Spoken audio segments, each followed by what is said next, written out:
কালীগঞ্জ বিধানসভায় উপনির্বাচন বৃহস্পতিবার, তার আগে শেষ রবিবার ছুটির দিনে প্রচারে ঝড় তুললেন তৃণমূল প্রার্থী আলিফা আহমেদ।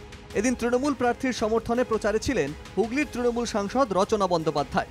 নদিয়ার বাণীনাথপুর এলাকা থেকে হুড খোলা গাড়িতে রোড শো হয়।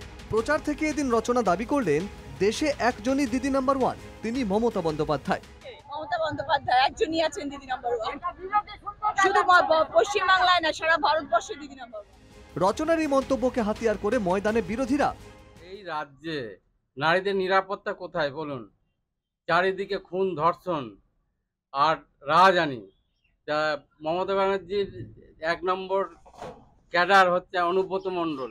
সে নারীদের প্রতি কি অসভ্য ভাষায় কথা বলেছে, একটা পুলিশ অফিসারের মা, বোন এবং স্ত্রীকেও ছাড়েনি।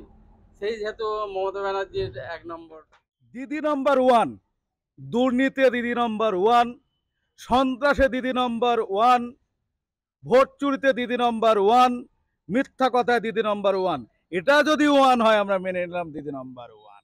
যে গোটা ভারতবর্ষে দিদি নাম্বার ওয়ান ওনার দিদি, আসলে বোধহয় অনুব্রত মণ্ডলের পাঠ উনি ক্রমশ নিতে শুরু করেছে। তৃণমূল বিধায়ক নাসির উদ্দিন আহমেদের মৃত্যুর পর উপনির্বাচন হচ্ছে কালীগঞ্জে। প্রয়াত বিধায়কের মেয়েকেই প্রার্থী করেছে তৃণমূল। তার প্রতিদ্বন্দ্বী বিজেপির আশিস ঘোষ ও কংগ্রেস প্রার্থী কাবিল উদ্দিন শেখ। এদিন রোড শো থেকে রচনা কার্যত বিরোধীদের পাত্তাই দিলেন না। বিরোধীদের কোনো জায়গাই নেই এখানে, শুধু তৃণমূলেরই জায়গা, মা মাটি মানুষের সরকারের জায়গা, মমতা বন্দ্যোপাধ্যায়ের জায়গা।